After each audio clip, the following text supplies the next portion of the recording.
Esta é mais uma produção do Grupo Socorrista Itaporã. Abra seu coração e se ligue com Jesus. Boa noite.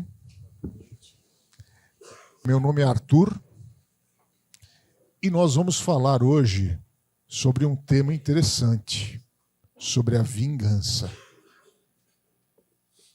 Como funciona isso? Né? Esse tema ele foi trazido por Hamed no livro que nós estamos adotando, capítulo a capítulo, e ele está baseado no capítulo 12 do Evangelho segundo o Espiritismo, onde o título é Amai os vossos inimigos. É fácil? Será? A primeira coisa que a gente precisa analisar é o seguinte: será que eu sei o que é amar? Pergunta esquisita, né? Será que eu sei o que é perdoar? Nós vamos falar um pouquinho disso hoje. Porque nós temos várias crenças que às vezes desconectam a gente do verdadeiro sentido do amor e do perdão. Então eu vou trazer algumas fontes baseado nisso, Hamed. Vou trazer um pouco de Emmanuel. As mensagens de Emmanuel são fantásticas para a gente entender esse processo.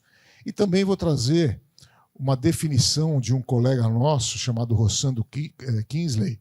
Se alguém já ouviu palestra dele na internet, é fantástico, pode procurar. Ele tem uma palestra dele que fala sobre o que não é perdoar. E nós vamos falar sobre isso. É fantástico.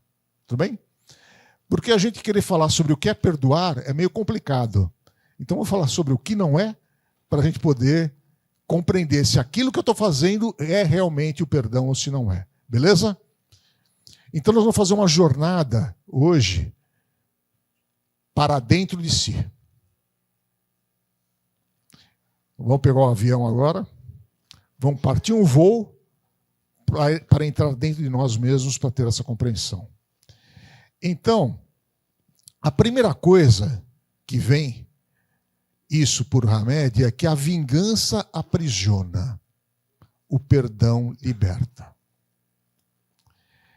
A justiça não é revanche, é renovação. A vingança é um modo de tentar calar a aflição interior. Vamos falar um pouquinho sobre isso. Primeiro, quando eu me sinto tentado a me vingar, eu preciso entender se é o que a pessoa fez ou se eu tenho um gatilho interno que me desperta aquilo. Por exemplo, eu não tenho a capacidade de injetar alegria em vocês, nem tristeza, nem raiva. Eu não tenho esse poder. Ninguém tem. O que eu posso fazer é fazer alguma coisa que desperte um gatilho dentro de você da raiva, porque a raiva é tua, a alegria é tua, a tristeza é tua. Nós somos donos de tudo que nós temos.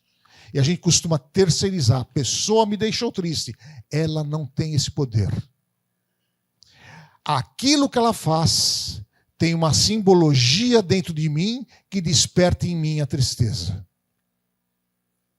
Aquilo que ela faz tem uma simbologia para mim que me desperta uma alegria, uma raiva e assim por diante. Então, todos os sentimentos e todas as reações são minhas. Não sou vítima. Eu sou dono de mim. Então, quando alguma pessoa faz alguma coisa que me machuca, é porque eu já tenho aquela lembrança, aquela memória de machucar dentro de mim, que revive dentro de mim aquele machucado. Nós vamos entrar mais fundo nisso, tá?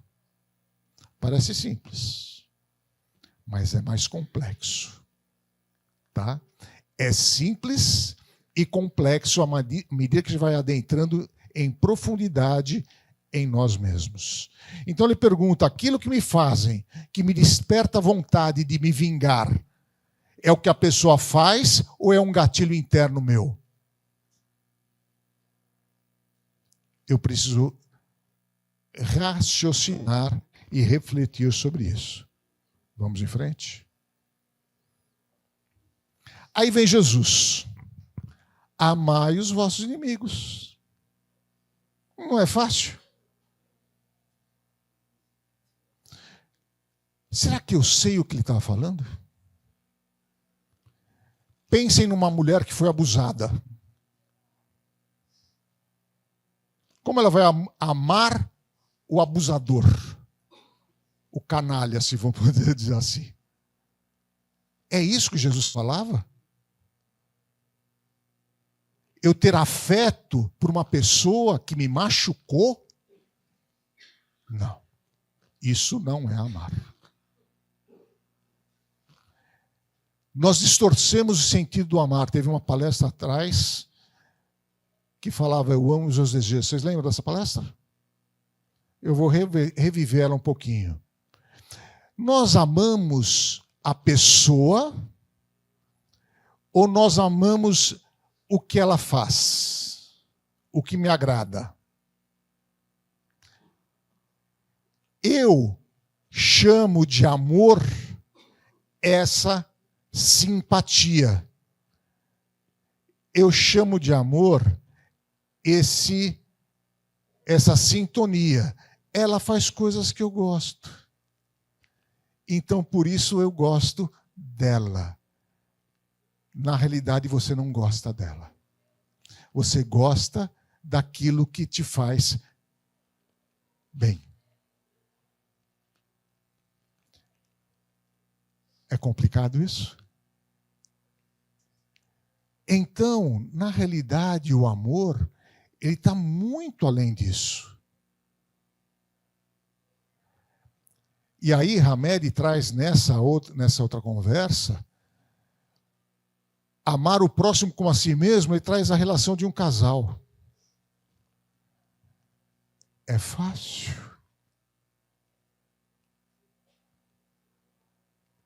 Tem desafios? E com as pessoas que nós não conhecemos direito? Então, nosso primeiro relacionamento se dá pela atração.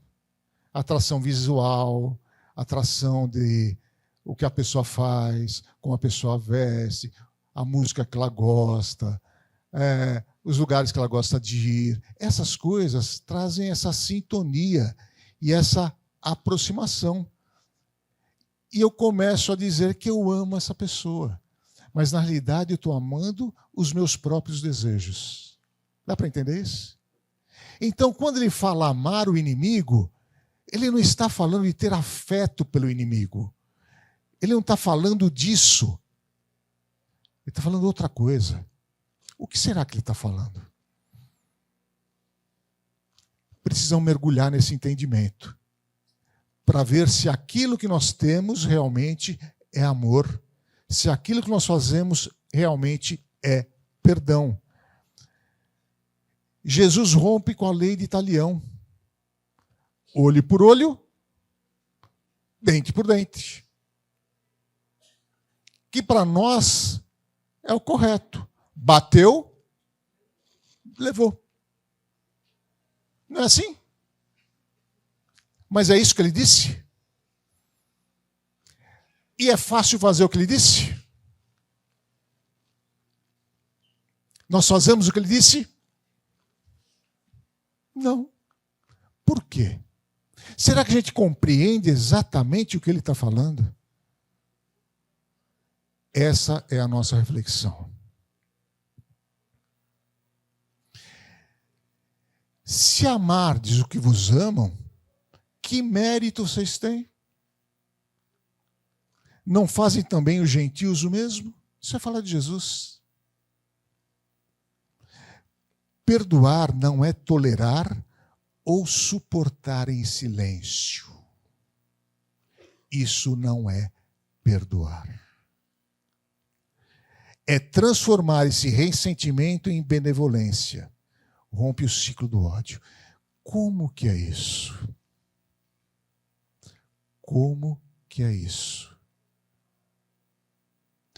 Como eu vou perdoar essa pessoa que matou meu filho? Como eu vou perdoar essa pessoa que abusou de uma mulher? Como eu vou perdoar uma pessoa que roubou os bens da outra? Como eu vou perdoar a pessoa que roubou a vida da outra? Como é que funciona isso?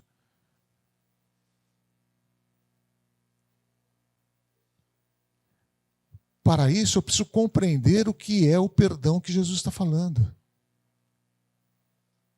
Eu preciso entender o que é amar verdadeiramente. Enquanto eu não tiver essa compreensão, eu não consigo atender ao pedido dele. Emmanuel fala sobre os inimigos. Amar não é aprovar erros, mas libertar-se de ressentimentos. Não é a gente estar aprovando as atitudes erradas que os outros fazem.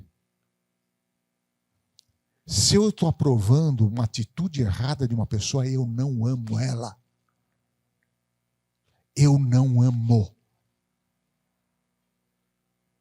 Isso não é amor. Então você está falando que você tem que se vingar? Não. É não aprovar o erro. E vira e mexe, nós aprovamos o erro. Vira e mexe, nós fazemos vista grossa.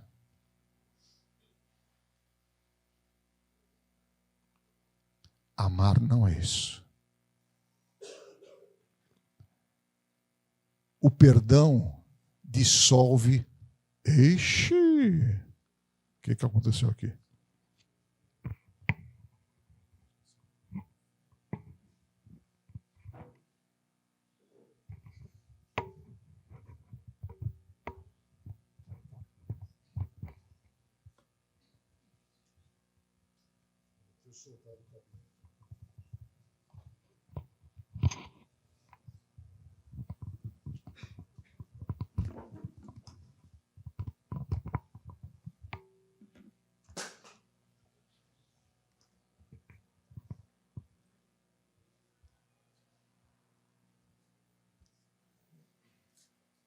Eita. Às vezes um conselho técnico ajuda, né? Principalmente quando a gente está desesperado. Entendeu? Então agora está certinho. Então amar não é aprovar os erros da pessoa.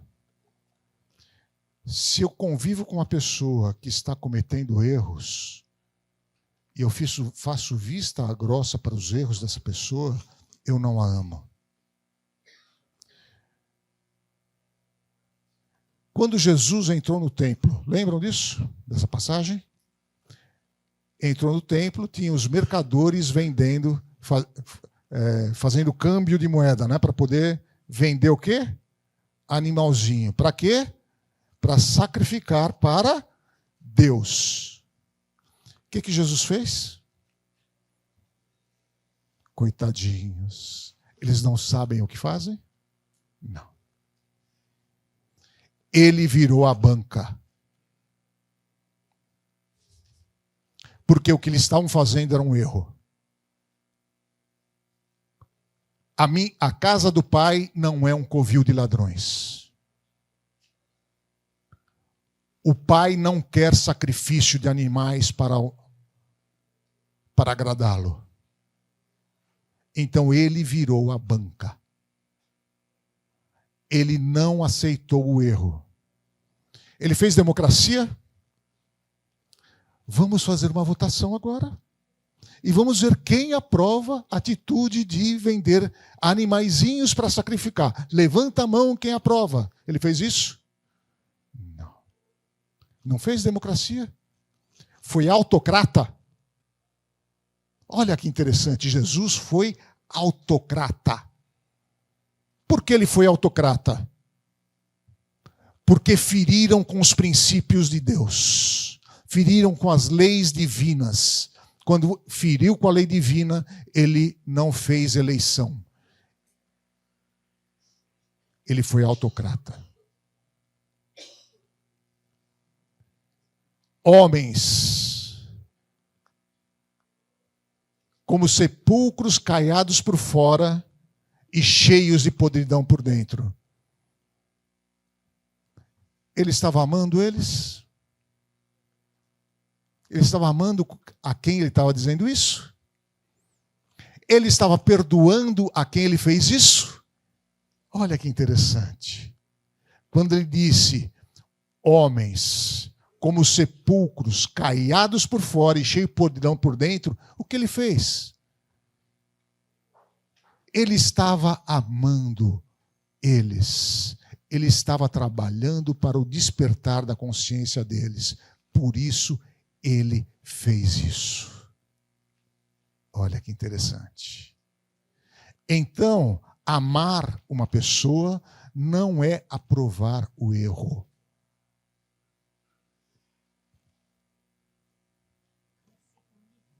Oi? Não ser conivente com o erro. Nós vamos falar mais sobre isso. Jesus recomendou auxiliarmos os mais cruéis. Quando ele falou isso para os doutores da lei, ele estava ajudando os mais cruéis, que inclusive programaram a crucificação dele? Sim.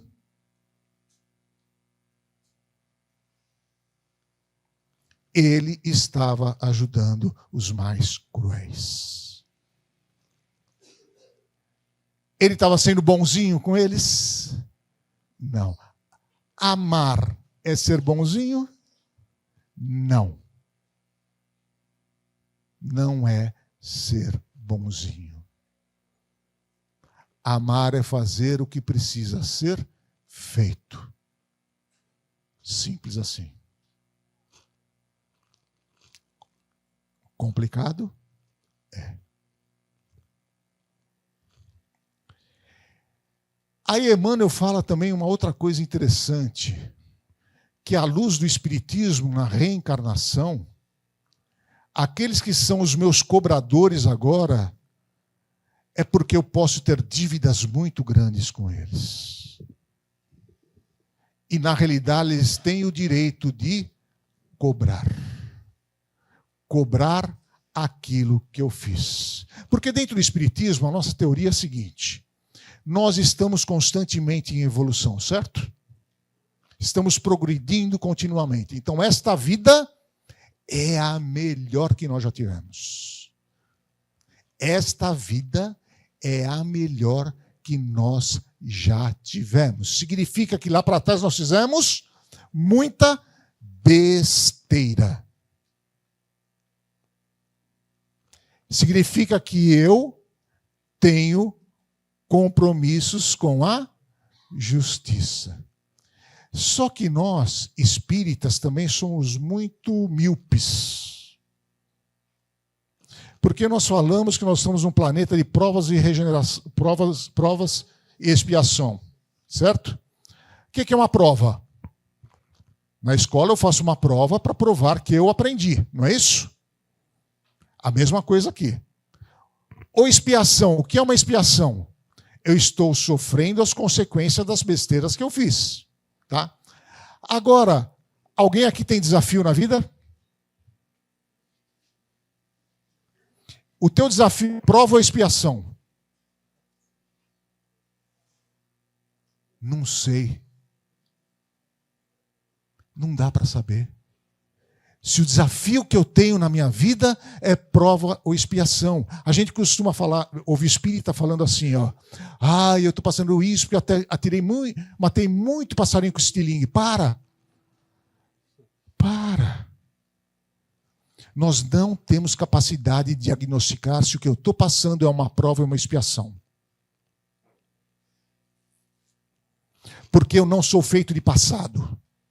Porque a minha vida não é dirigir o carro olhando pelo retrovisor. Se eu dirijo o carro olhando pelo retrovisor, eu vou bater. A minha vida é, sim, presente, é passado e é futuro. São as três coisas juntas.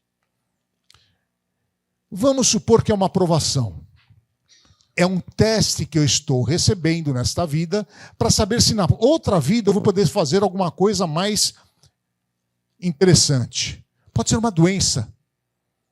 Pode ser uma paraplegia. A gente olha o paraplégico e fala, ele deve ter sido muito ruim no passado. Não. Às vezes ele escolheu a paraplegia para aprender e lá na frente ajudar os paraplégicos. Dá para entender o que estou falando? Quando que nós vamos discernir isso? Nunca. Mas nós pré-julgamos as pessoas. Para! Nós não temos esse direito. Agora, imagine se o teu desafio é uma prova. Não precisa falar qual o desafio, tá? Mas pensa nele. É uma prova que eu tenho para saber se eu estou melhorzinho ou não, tá? Se você reage a essa prova com raiva, com revolta, você está passando na prova? Não. Então, a revolta contra os desafios é uma solução? Não. Vamos pegar outro caso. Não, é uma expiação. Eu tenho um cobrador e eu tenho um desafio. A gente só fala que os cobradores são os espíritos obsessores, né? Para. Vamos abrir a nossa mente. Será que um filho meu é um desafio? De besteira que eu fiz no passado? Será? Dá para saber? Não. Graças a Deus. Graças a Deus. Mas é um desafio. E eu me revolto com meu filho, que o meu filho não faz aquilo que eu acho que ele deve fazer. Eu estou passando pela expiação? Não. Então a revolta nem para a prova, nem para a expiação é solução. Qual é a solução? É abraçar com amor aquilo que eu tenho desafio e resolver da melhor maneira que eu posso com amor. Abraçando o desafio. Da melhor maneira possível. Se for uma prova, a hora que eu bater com as botas, chega outro lá e fala, parabéns, você passou. Nessa aí, as outras você me repetiu, mas nessa aí você passou. Ou se é uma expiação, a hora que eu bato com as botas, eu encontro com os meus cobradores, eles falam, está feito. Está quieto. A tua dívida na Caixa Econômica Espiritual comigo já está quite. Entenderam o que eu estou dizendo? Então, essa é a solução, não é a revolta. Então, eu não sei quem é o meu credor do passado na minha vida. Eu não tenho condição de saber. Graças a Deus.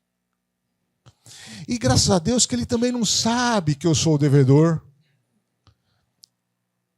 Porque senão minha filha não ia querer ser minha filha. Se ela lembrasse o que eu fiz com ela ia falar, com esse aí eu não vou ser filha, não. E a gente perderia a oportunidade de se reencontrar e reconstruir uma nova relação de amor. Dá para entender tudo isso? Então, graças a Deus que eu não tenho essa clareza para que eu possa fazer daquilo que eu posso o melhor possível.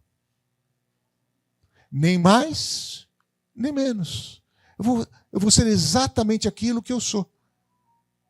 Agora a gente tem que procurar sempre estar melhorando a nossa posição, a nossa forma de encarar os desafios e assim por diante. Reconciliação é maturidade espiritual. Olha que interessante. Como eu vou me reconciliar? Eu vou me colocar do lado do canalha, tá? Eu fui o agressor. Como eu vou me reconciliar com a minha vítima? Como? Número 1, eu preciso dar tempo para que ela me aceite próximo dela.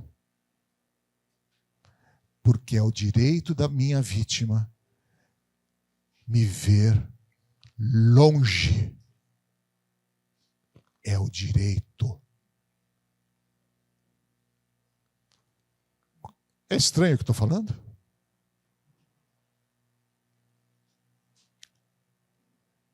É o direito. Então preciso aprender a respeitar o tempo das pessoas que eu machuquei.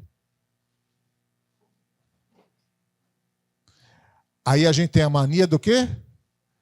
Me desculpa. Não é isso? Quando eu peço desculpa, o que eu estou pedindo para fazer? Retirar a minha culpa. O Chiu, eu dei uma butinada no Chiu. A gente está jogando bola e eu dei uma butinada nele. Ele ficou com o tornozelo dele machucado. Eu chego para ele e falo, Chiu, desculpa. Ele vai olhar para mim, desculpa.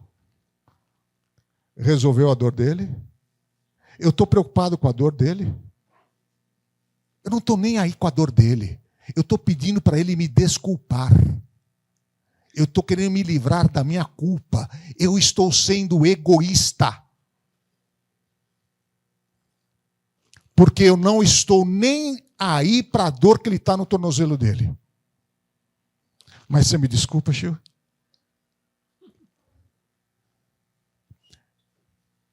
A mesma coisa eu faço com o perdão. Me perdoa? Ai, te perdoo. Mas a dor está lá. Eu estou resolvendo a dor dele? Não. Então a minha preocupação desse perdão é egoísta. Eu estou me lixando para o outro. Eu estou muito radical, gente.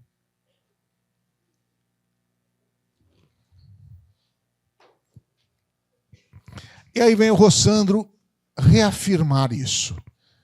O que não é perdoar, não é esquecer. A gente costuma falar que a gente perdoa quando a gente esquece uma ova. Uma ova. Imagine um mutilado. Perdeu a perna no acidente que eu provoquei. Ele esquece a perda da perna? Não. A mulher abusada esquece o abuso? Não. Então, perdoar não é esquecer. Desconstrói isso da tua cabeça.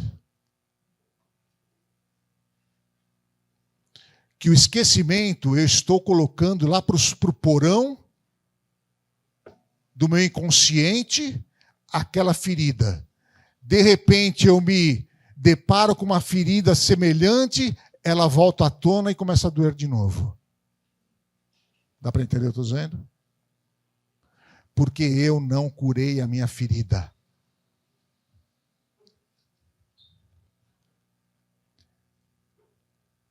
Não é deixar de sentir dor. A dor passou.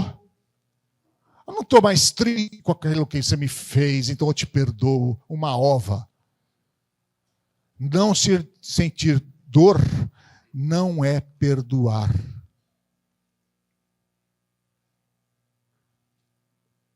O que é perdoar, então, hein?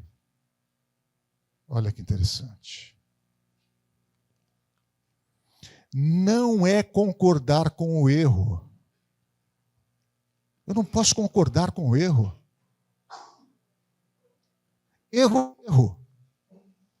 Eu não posso fazer vista grossa. Se eu faço vista grossa para o erro, eu estou sendo conivente com o erro. Eu estou alimentando a pessoa que comete erros. Perdoar não é fazer vista grossa para erro. Perdoar não é permitir a impunidade.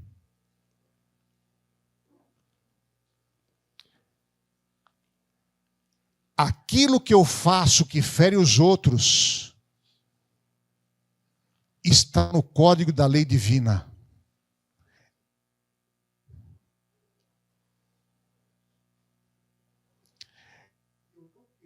Que a pessoa sofra as consequências daquilo que ela fez não é perdoar.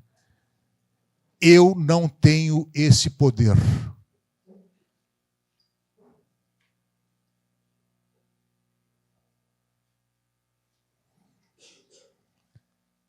A pessoa ficar impune varia de caso para caso, né? Mas a hora que ela perceber a culpa dela está presente? Está. O remorso está presente? Tá. Vocês já não sentiram remorso do que vocês fizeram? Eu já senti. Já não senti culpa pelo que eu fiz? Eu já senti culpa pelo que eu fiz. E a pessoa me perdoa assim mesmo. Mas eu me senti com remorso do que eu fiz. Então, o verdadeiro perdão não é isso. Às vezes, para os meus, o melhor. Para os outros, a justiça. Se é um filho meu que comete um delito, eu quero que ele não seja punido.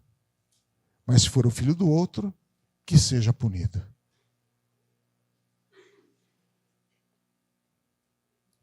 Eu estou alinhado com a justiça? Não. Eu estou sendo conivente com o erro do meu filho. Eu estou aprovando o erro do meu filho. Eu amo meu filho? Não é amor. Eu aprovar o erro do meu filho não é amar. Jesus aprovou o erro dos sacerdotes?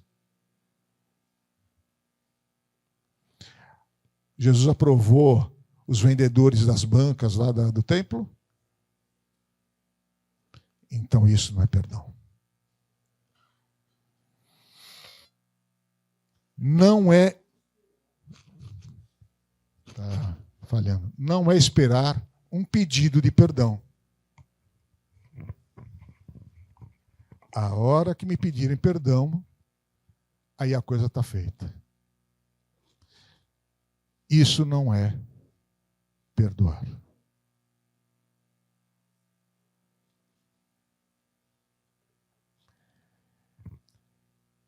Não é confiança imediata. A pessoa fez uma besteira contra mim, aí eu, tudo bem, agora vai ser bonzinho, não vai me bater mais. Ele mudou. Chega no mês seguinte, ele dá uma bordoada em mim. Não é ter confiança, porque a confiança gratuita não é verdadeira. A confiança se conquista com o tempo. Vocês só vão confiar em mim com o passar do tempo. Pelas minhas atitudes, pela maneira de ser, pela maneira de falar e pela maneira de agir. Então, confiança automática, imediata, não é perdão. Não é negligenciar ou desconsiderar a justiça.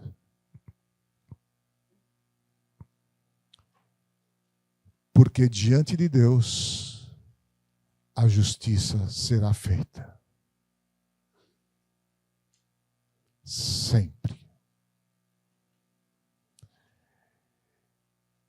Então, nós precisamos começar agora a refletir sobre o que é perdoar.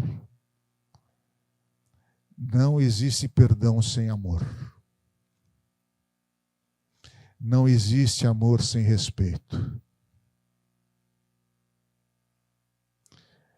Então, em realidade, perdoar une essas três frentes: a mensagem de Jesus, os conselhos de Emmanuel e as indicações da psicologia, o que não é perdoar. Então, o que é perdoar? Primeiro, eu preciso respeitar o tempo do agressor. Eu posso oferecer a mão ao agressor para ajudá-lo a crescer, a mudar. Não é ser bonzinho. Mas se ele não aceitar a minha ajuda, o problema é dele. Entende o que eu estou dizendo? Não é ser bonzinho. E oferecer ajuda não é ser negligente com o erro, nem com a justiça. É querer que a justiça seja feita. Porque através da justiça ele vai aprender a não fazer mais o que ele fez. A mulher que foi maltratada não é ficar em silêncio. Porque se ela ficar em silêncio, me desculpem, vai aparecer uma outra que vai ser maltratada também. Então não é negligenciar a justiça. Não é suportar em silêncio. Isso não é perdoar. Isso não é amar a pessoa. Porque o verdadeiro amor é você querer que a pessoa cresça. Fazer tudo aquilo que for possível para que ela cresça, se desenvolva e evolua. E se ela, para crescer, para evoluir, ela precisa reconstruir a si mesma, você pode até oferecer ajuda para se reconstruir. E se ela precisar ir para uma clínica de recuperação, que ela vá para a clínica de recuperação. Se ela precisar de um especialista para tratar dela, que vá para o especialista. E se nenhum resolver e ela não consegue se ligar, ela tem que ficar isolada da sociedade. Está entendendo o que eu estou dizendo? Porque ela não sabe conviver com a sociedade ainda. Ela não está recuperada. Porque a nossa justiça é assim. E eu não posso fazer vista grossa para a justiça. Eu estou deixando vocês revoltados? Escandalizados? Então eu atingi um objetivo. Porque nós precisamos compreender o que é amar verdadeiramente e o que é perdoar verdadeiramente. Se eu não tiver essa compreensão, eu não consigo atender ao pedido de Jesus: amai os vossos inimigos. Lembrando, amar não é negligenciar o erro. Não é negligenciar a justiça. Não é esquecer o que foi feito. Não é passar a dor. Não é nada disso. Que a minha dor passou, mas do outro talvez não passou. Então aquela pessoa está precisando de ajuda. E às vezes eu não tenho como ajudar. Eu não tenho como ajudar. Às vezes não tenho capacidade de ajudar aquela pessoa. Paciência. Aí, eu perguntei para os espíritos: que mais eu posso falar? Aí caiu uma lição de Emmanuel. Palavras de vida eterna. Capítulo 162. Tende fé em Deus. Se para você a pessoa não tem como ajudar, mas Deus intervém e uma porta aparece. Ou para você, ou para aquela pessoa. Mas Deus interfere e desponta uma luz. Ou para você, ou para aquela pessoa.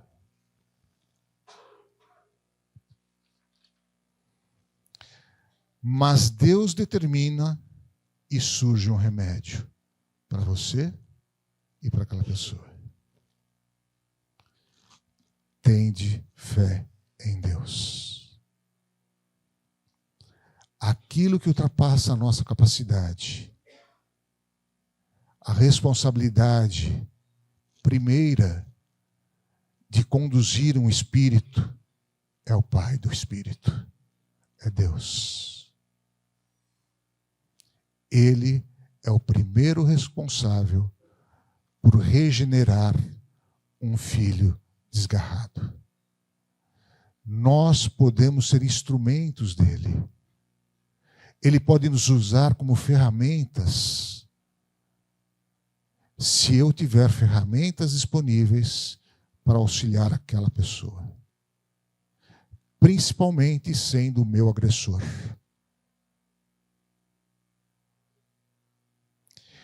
Eu também preciso respeitar o meu tempo. O meu tempo para poder fazer também, às vezes demora 10 reencarnações. E no Livro dos Espíritos tem uma outra orientação fantástica sobre afinidade, afins, a sintonia, a simpatia e a antipatia. Aí Kardec pergunta para os espíritos: de onde surge a antipatia? De vidas passadas? Aí os espíritos falam: simpatia nasce da comunhão de princípios ideais.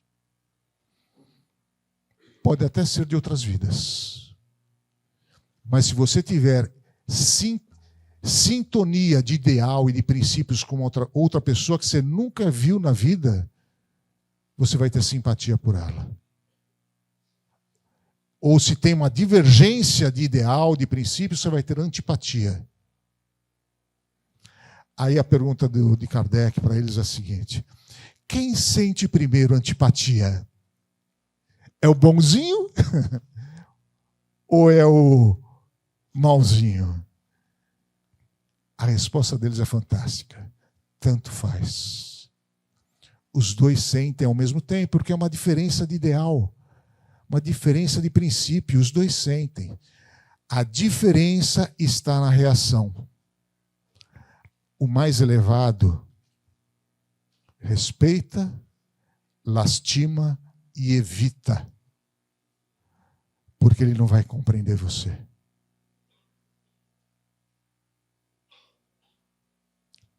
Então, eu posso lastimar, respeitar e evitar a pessoa que não entende os meus princípios. Entenderam? E ficará feliz da vida o espírito mais elevado quando ele compreender os princípios ideais e puderem comungar de uma boa conversa. A mesma coisa para a gente. Enquanto aquela pessoa não compreende os teus princípios, você tem o direito de evitar. Porque ela não vai te compreender. Se ela não te compreende ainda, é o teu direito. Não é libertador? Quando eu estudei isso, falei, que libertação.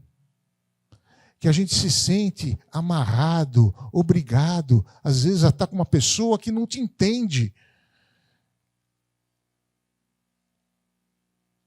Por mais que você faça. Então você tem o direito de evitar a conversa. Você tem o direito de evitar uma parceria. Tem o direito de evitar uma sociedade. Tem o direito de evitar uma continuidade de relacionamento. É o teu direito.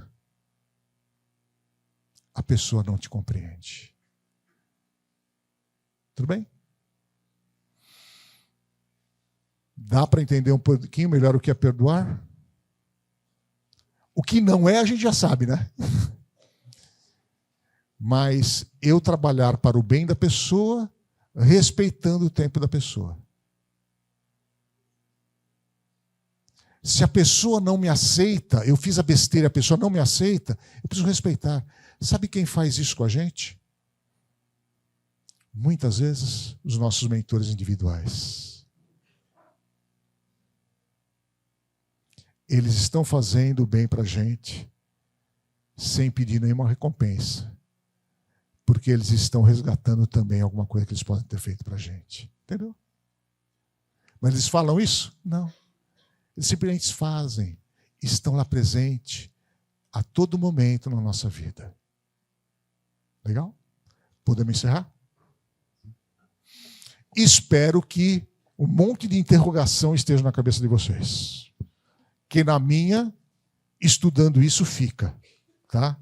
E eu me questiono, com aquela pessoa, e aí, como que eu vou fazer? E aquela pessoa, e aí? E a gente precisa começar a ouvir a voz do coração. O que o teu coração te diz? Enquanto a gente não aprende a ouvir o coração, a gente dá cabeçada.